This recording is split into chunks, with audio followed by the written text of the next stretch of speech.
سنة مسحدن بركي بتعلو وانا حرن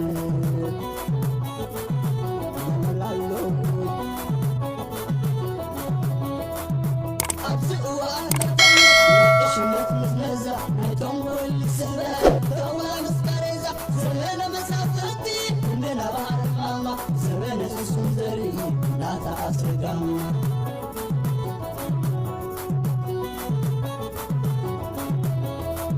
زمن يهودا بالتأبيد نقوليا درباب وانجف ومسلم خياري سمعت وهاي سنة تسحدن بركي بتعلو وانا حرن بركي بتعلو وانا حرن قدي حلفان قزي مرن بركي بتعلو وانا حرن سلام كما يتوعدوا زخبركم تخاطتل تيماني انفو ميديا نلوم حموس على 4 ورح 6 2026 ናይ ምሸት ከም ትልሙድ ዝተፈላልዩ እዋናውያን ሓጸርቲ ዛዕባታትን ዜናታትን ሒዘልኩም መጽእ ኣለኹ ምክታልኩም ይዕድም ክቡራት ተኸታተልቲ ሓደስ ዝኾንኩም ነዛ ቻነልና ንምዕባይ ሳብስክራይብ ግበሩ ቶም ዝገበርኩም ከዓ ሼር ላይክን ኮመንት ምግባር ኣይትሕመቑ እንዳበልኩ ናብቲ ናይ ሕጂ መደባት ከስክረኩም ቅድሚ ናብ መደባት ይምሕላፈይ ክቡራት ተኸታተልቲ ሓንቲ ሓውሲ መእረምታ ትመስል ሓበሬታ ክህበኩም ትማሊ ኣብ ዘቕረብክዎ መደብ بزعبا دمصاويت شويت مزغبو حدا ناي الامين عبد اللطيف ناي قدم درفي كريديت كي هابت دغيماتو زبل ام محبراو ميديا بزح زاور زلو فيديو عملكيته انا ون حافتنا دمصاويت شويت مزغبو غبو خمزه يكونن عجبن زبل ملخت محلالي فنيره انتخونه كن ابت زم محلالفكم ملختي كليرلي خفلت زلو نزوم ناقش زخونو دمصاويان بفلاي دما ابزي ممعبال قنقوا تግርኛ ይኹን ሓፈሻው ስነ ጥበብ ዓባ በርክቶ ዝገብሩ ዘሎ ስነ ጥበባውያን ደቂ ኣንስትዮ ይኹኑ ደቂ ተባዕትዮ ብድሂልካ ፀሪፍካ ወላ ውን እንተሰረቁ ወላ ድርፍ እንተወሰዱ ዘይኮነ ብኣገባብ ተነጊሮም ኣብ ዝመጽእ ዘሎ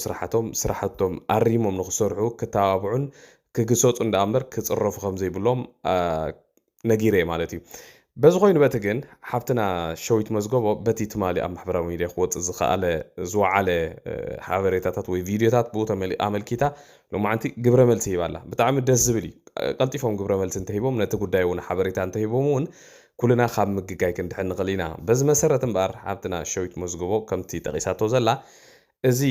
ትማሊ ዝገበረቶ ኢንተርቪው ብሓፈሻ እቲ ተቆሪፁ ዘሎ ቪድዮ ምስቲ ናይ ቀደም ዝነበረ ስራሕታ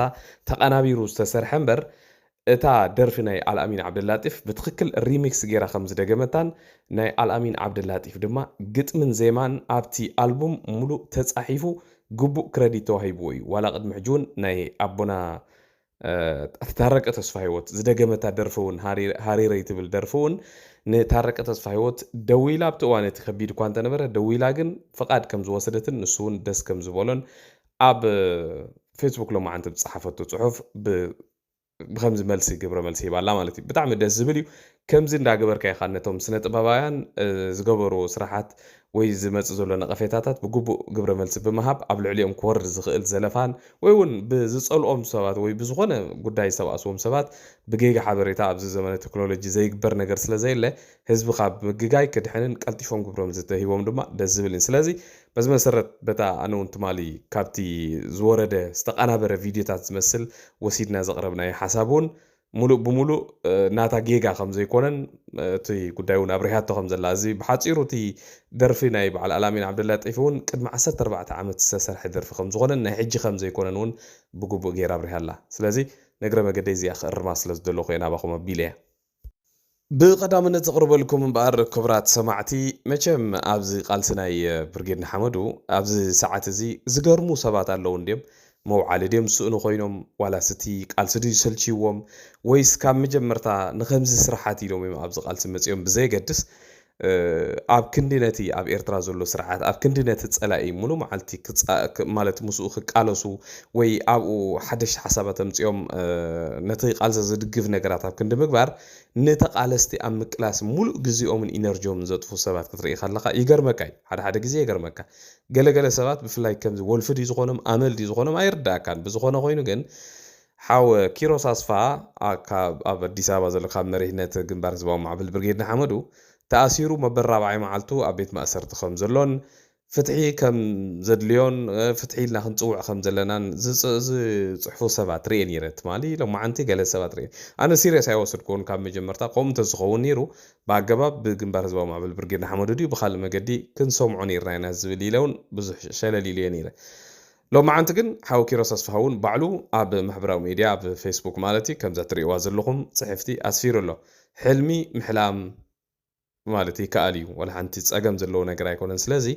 እዞም ከምዚ እንዳበልኩም ፅሑ ዘለኹም ሕልሚ ክኸውን ዝኽእል ካብ ሕልምኩም ተባራበሩ ኢሉ ግብረ መልሲ ሂብዎም ኣሎ ስለዚ ዝተኣስረ ሰብ ወይ ማእሰርቲ ዝተዳረገ ዝኾነ ይኹን ኣባል መሪሕነት ይኹን ተራሰብ ተቐላሳይ ከምዘየለ በዛ ኣጋጣሚ ክሕብረኩም ስለ ዘለኹ እቶም ከምኡ ትገብሩ ኣብ ከምኡ ዕላማታት ዳርጋ ዝሓለፈ ዓመት ሙሉእ ብሙሉእ ግዜኹምን ጉልበትኩምን ኣብ ከምኡ ተጥፍዎ ዘለኹም ሰባት ግን ትሕዝኑ ኢኹም ማለተይ ኣብ ዋላብቲ ውልቃዊ ህይወትኩም እውን ገለ ነገር እንተወሰኽኩም እዚ ኩሉ ኢነርጂን ገለን ኣብ ውልቃዊ ህይወትኩም ኣብ ምዕባል ተተውፍርዎ ፅቡቕ ነይሩ ንምባል እየ ብምቕፃል ዘቕርበልኩም ክቡራት ተኸታተልቲ ኤርትራ ትርከበን ሃገራት ካብ ናይ ቪዛ ናይ ኣሜሪካ ኣልያተን ከም ዘላ ኣብ ትማሊ ዝወፅእ ናይ ኣሜሪካ ናይ ስቴት ዲፓርትመንት ሓበሬታ ኣመልኪቱ ኣሎ ግብፂ ሱዳን ኤርትራ ዝርከበን ማለት እዩ መንግስቲ ኣሜሪካ ካብ ኣፍሪቃ ዝወሃብ ኣገልግሎት ቪዛ ካብቲ ሕጂ ዘሎ 50 ኤምባሲታትን ቆንስላትን ናብ 20 ዞባዊ ማእከላት ክቕነስ ወሲኑ ኣሎ ብዛዕባ ናይ ኣገልግሎት ናይ ቪዛ ማለት እዩ ብመሰረት እቲ ሚኒስተር ጉዳያት ወፃኢ ማርኮ ሩቢዮ ዝፀደቐ ውጥን እተን 20 ዝተመርፃ ማእከላት ዝበሃላ ከም በዓል ኣዲስ ኣበባ ኣክራ ጋና ማለት እዩ ዳካር ሴኔጋል ጅቡቲ ካምፓላ ኪጋሊ ናይ ሩዋንዳ ማለት ኪንሻሳ ኮንጎ ገለ ኣለዋ ካብዚአን ግን ኤርትራ ግብፂ ሱዳን ዝርከበን ሃገራት ካብቲ ናይ ቪዛ ማእከል ተኣሊና ኣለዋ ማለት እዩ ሓፈሻዊ ኤርትራ ብቆንስል ደረጃ ዝካየድ ዝነበረ ኣገልግሎት ናይ ቪዛ እውን ኣዝዩ ዛሕቲሉን ዳርጋ ደው ኢሉን ከም ዝነበረን እውን ይጥቀስ እዩ ማለት እዩ ኣብ ዝርዝር ዘይተዘርዘሩ ዜጋታት ሃገራት ናይ ቪዛ ቃለ ምሕተቶምን ኣሰራርፃዖቶም ንምፍፃም ብናይ ገዛ ርእሶም ወፃኢታት ናብተን ተጠቂሰን ዘለዎ ሃገራት ንክኸዱ እውን ይግደዱ እዩ ዝብል ትሕጊ ማለት እዩ ቀፂለ ዝቕርበልኩም ክቡራት ተኸታተልቲ ጥርዝያ ደገፍቲ ህግደፍ ሓደ ካብቶም ካብ ኤውሮጳ ብዝሃቦ ናይ ሓሶት ኣዚል ካብ ኤውሮጳ ውፃእ ተባሂሉ ተሰጊጉ ዝተባረረ ድሮ ኣስመራ እትዩ ሓደ ስለዚ ጥርዝያ ፅቡቕ ስራሕ ጀሚራ ኣላ እዞም ኣብ ዝቐረባ መዓልታት ብክስ መልክዕ በዚ ጉዳይ ተታሒዙን ጉዳዮም ኣብ ተሪር ጉዳይ በፂሑ ዘሎ ከም በዓል ዘርእሰናይ ግርማይ እውን ነዚ ትሪእዎ ዘለኹም እድሪስ ዝበሃል ካብ ሃገረ ፈረንሳ ዝተባረረ ሰብ ምርካቦም ከም ዘይተርፍ ርዱእ እንዳኾነ ይመፅእ ኣሎ ብዙሓት በዓል ሞኒካን ካልኦት ዝርከቦም ብፍላይ ኣብ ኖርዌይ ብዝሕ ዝበሉ ወይ ቆፅሮም ብዝሕ ዝበለ ዜጋታት ናይ ኤርትራ ብናይ ሓሶት ኣዚል ሓቲቶም ብድሕሪኡ ግን ደገፍቲ ናይቲ ውልቀ ምልከብ ኤርትራ ዘሎ ኮይኖም ንህዝቢ ዘሸግሩ ዘሎ ውልቀ ሰባት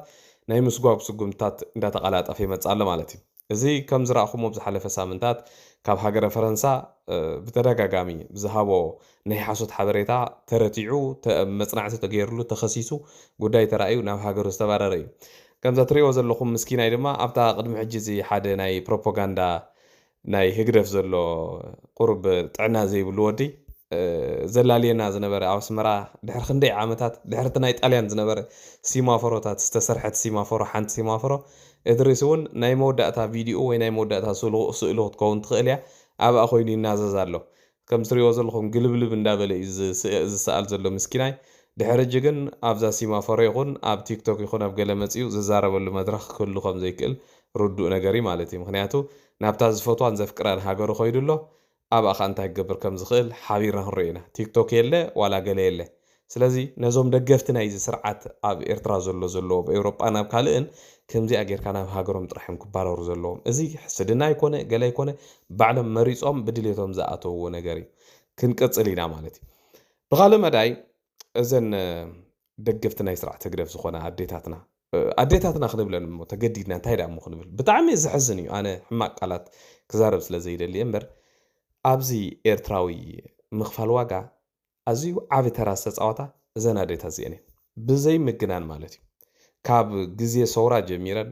ዝገብርኦ ዝነበራ ኣብ ልዕሊ ስርዓት ብፍላይ ነዚ ውልቀ መላኽ እዚ ከምዚ ኢሉ ገቢሉ ኣብ ልዕሊ ህዝቢ ኤርትራ ከቢድ በደል ንክፍፅም ተራ ዝተፃወታ እዘን ትሪእዎን ዘለኹም ኣዴታት እየን እተን ካልኦት ጀጋኑ ኣዴታት ኣብ ፍትሒ ዘለዋ ይኹና ሓፈሻዊ ሃገር ዘለዋ ተወፂዐን ንጎ ደቀን ዝምንጠላ ዘሎ ኣዴታት ምዝየን ዝምልከተን ጉዳይ ኣይኮነን ግን ሓፈሻዊ ዕብዳን ናይ ዘን ኣዴታት እዚአን ክሳብ ክንደይናይ ከም ዝኾነ ነዚ ውልቀ መላኽ እዚ ድማ ካብ ኣምላኽን ገዲፈን ሃገር እውን ከይሰልጣን ናይ ባሓቂ ኣምላኽን ገዲፈን ኣብዚ ውልቀ መላኽ እዚ ዋላ ህንጥሸ እንተኢሉ ብሓደ በረኻሲ ይመሓርካ ኢና ንብሎ ትብል ኣላ እዛ ዴና ማለት እዩ ህንጥሸ እንተኢሉ ውልቀ መላኽ ኢሳያስ ኣፈወርቂ ኣምላኽ ይስማዓና እምበር ዕልው የብልካ ኢና ክንብሎ ዘለና ማለት እዩ እዚ ሰብ እዚ ብታሪኽ ኣብ ናይ ታሪኽ ናይ ህዝቢ ኤርትራ እቲ ዝኸፍአ በደል ዝፈጸመ ውልቀ ሰብ ኮይኑ ተመዝጊቡ ብታሪኽ ድማ ክነብር ማለት እዩ ዝኾነ ቪድዮ ናይ ዛደና እስኪ ከስማዓኩም እግረ መገደይ ኢሳያስ ኣፈወርቂ ይዕንጥሸው ክብል ከሎ እዛ ይመሓርካ ኢና ንብሎ ኣብ ዘለና ኣለና ይመሓርካ ኢና ንብሎ ኩላህና ዝዓበና ዝነኣስና ሕጂኻ ኣነኻ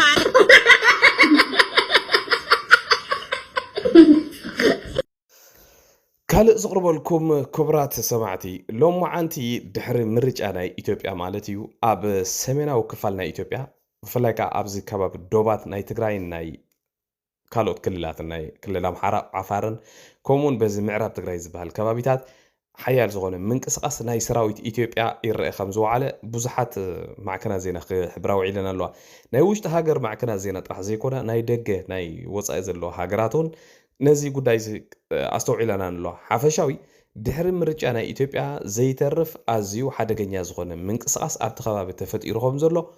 እዚኦም ትሪኦም ዘለኹም ማዕከናት ዜና ናይ ኣፍሪቃ ይኹኑ ናይ ዓለም እውን ይሕብሩ ኣለዉ እዚ ርዱእ ነገር እዩ ከምቲ ትማሊ ዝበልኩኹም ድሕሪ እዚ ምርጫ ናይ ኢትዮጵያ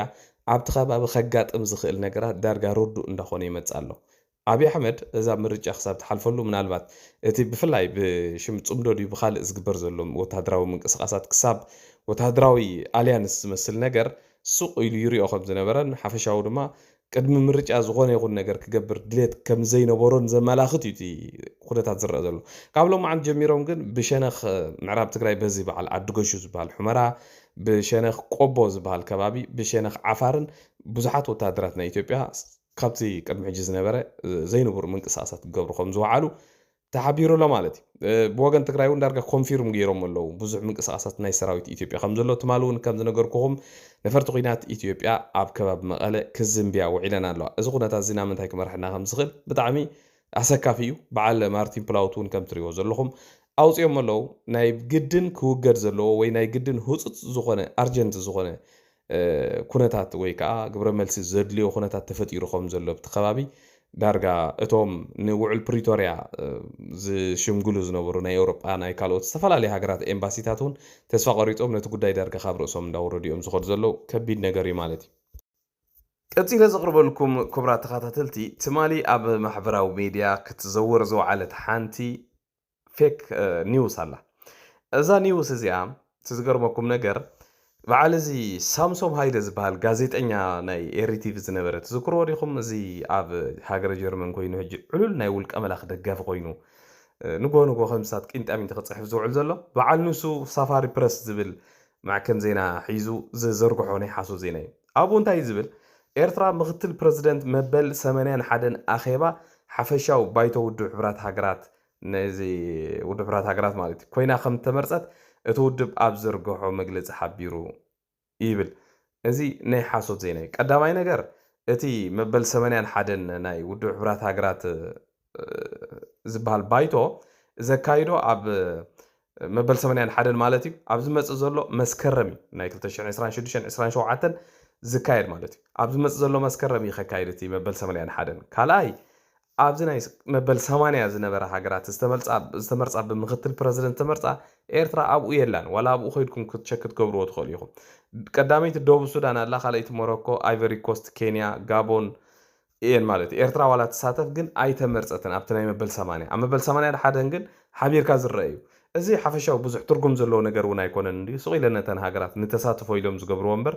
ከም በዓል ኤርትራ ዝበለ ሃገራት ኣብ ናይ ውድብ ሕብራት ሃገራት ምክትል ፕረዚደንት ዋላ ገለ ኢልካ ክትመርፀንሲ ስቕ ኢልካ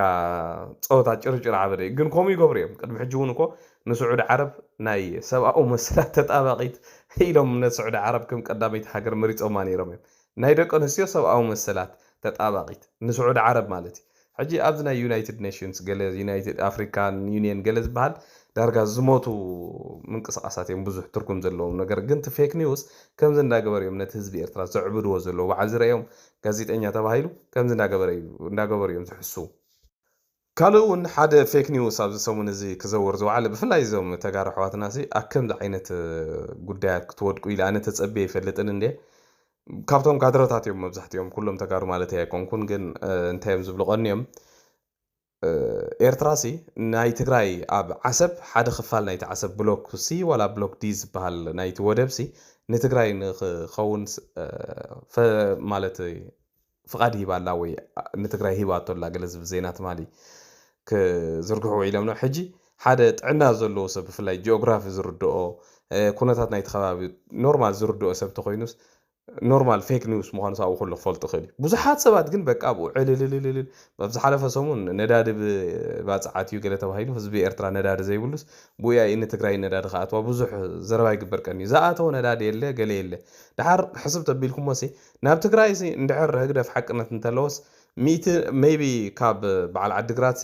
ካብ 160 ካብ 170 ኪሎ ሜትር ኣይሓልፍን ኢና ባፅዕ በቲ ፅርግያ እየ ዝብል ዘለኹ እምበር በቋራጭ ካብ 100 ከማን ኣይከውንን እቲ ኪሎ ሜትር ናብ ዓሰብ 700 ኪሎ ሜትር እሞ ድማ ናብ ዓሰብ እንድሕር ኮይኑስ መጀመርታ እቲ ኣብ ዓሰብ ዘሎ ዝበሃል ዘሎ እንድሕር ንብረት ክኣቱ ተኮይኑ ወይ መግብስ ካብ ዓሰብ ናብ ባፅዕ ካብ ባፅዕ ከዓ ናብ ትግራይ ወይ ናብ ካልእ ከባቢታት ማለት ሕጂ እንተሓሲብኩሞ ዓሰብ እንድሕር ከፍቅደላ ኮይኑ ንኢትዮጵያ ይከፍቅደላ ዝግብኦ ወይ ከዓ ንትግራይ እውን ዓሰብ እንድሕር ኣብ ትግራይ ንእሽተይ ወደብ እንተሂብዎም ብኣዲስ ኣበባ ብገለ ጌርካ ይኽምፃእ ብዓፋር ጌርካ ይኽምፃእ እምበር ብኤርትራ ውሽጢ ጌርካ ዝምፃእ ተኮይኑስ እንታይ ናብ ዓሰብ ዘፍቅድ ኣለዎ ኣብ ባፅዕ ዘየፍቅደሎ ሕጂ እዚ ከምዚ ዓይነት ፌክ ኒውስ ነቲ ህዝቢ ኣብ ዘየለ ፋንታዚ እንዳእተኹም ኣይተፀልልዎ ጥራሕ ኢና ክንብለኩም ንኽእል ምናልባት ግን እቶም ካድረታት ከምኡ ስለ ዝገብሩ ዘለዉ ህዝቢ እውን ክነቕሐሉ ስለ ዘለዉ እዚ ፌክ ኒውስ ምዃኑ ንክትፈልጥዎ ኢና ኢና ምፂናዮ ማለት እዩ ኣብ መወዳእታ ዝቕርበልኩም ክቡራት ሰማዕቲ ሓንቲ ኣገዳሲት ዜና ኣላ ኣብ ሃገረ ስዊዘርላንድ ንትነብሩ ወለዲ ትምልከት ሓፈሻዊ ኣብ ስዊዘርላንድ ከም ኣብነት የምፅያ እምበር ኣብ ካልኦት ሃገራት ፍላይ ኣብዚ ኤውሮጳ ዘሎ ሃገራት እትነብሩ ኩልኩም ወለዲ እውን ክትሰምዑን ክትጥንቀቑላን ትግባኣኩም ሓንቲ ዓባይ መልእኽቲ ኣላ እዛ ኣብ ስዊዘርላንድ ኣብ ሰሙን እዚ ትዘውር ዘላ ነገር ሓፈሻዊ ካብ ዓሚ ገለ እንዲዩ ጀሚሩ መንእሰያት ንኣሽቱ ብፍላይ ዞም ድሒሮም ብፋሚሊ ሪዩኒየን ዝመፁ ወይ ኣብዚ ተወሊዶም ዝዓበዩ ደቂ 13 14 ክሳብ 17 ከባቢ ዘለዉ እዚኦም ኣብዚ ቋንቋ ናይ ዝዓድን ገለን ዝፈልጡ መንእሰያት ብብዝሒ ኣብ ሰዓት እዚ ብጉሩፕ እንዳኾንካ ባእሲ ዘየድሊ ናይ ፀጥታ ምርባሽን ብተደጋጋሚ የካይዱ ከም ዘለዉ ካብ ፖሊስ ዝወፅእ ሓበሬታታት ኣሎ ኣብ ዝሓለፈ 2-3 ግዜ ፀብፃባት ርአ ኣለኹ ኣነ ኣብ ዙሪክ ኣብዚ ከባቢ ኦልቶን ሶሎተርን ዝበሃል ከባቢ ዘለውን ብዙሕ ከምኡ ዓይነት ነገራት ይርአ ከም ዘሎ ዋላ ደቂ ካልእ ሃገራት ኣብቲ ጉሩባት ኣለዉ እንድዮም ዝበዝሕ ግን ኩሉ ግዜ ታርጌት ናይ ከምዚ ዓይነት ብፍላይ ናይዞም የመናዊ ተሓሳስባ ዘለዎም ስደተኛታት ዝፀልኡ ታርጌት ዝኸውን ሞስትሊ እቲ ፀሊም ሕብረተሰብ እዩ እቲ ከምዝናትና ዝበለ ሕብረተሰብ እዩ ወይ እውን ወፃተኛ ካደ ካልኦት ከም ምዕራብ ገለ መለ ዝበሉ እውን ኣብዚ ታርጌት ከም ዝኾኑ ክንርዳእ ኣለና ማለት እዩ ስለዚ ኣብዚ ጉዳይ እዚ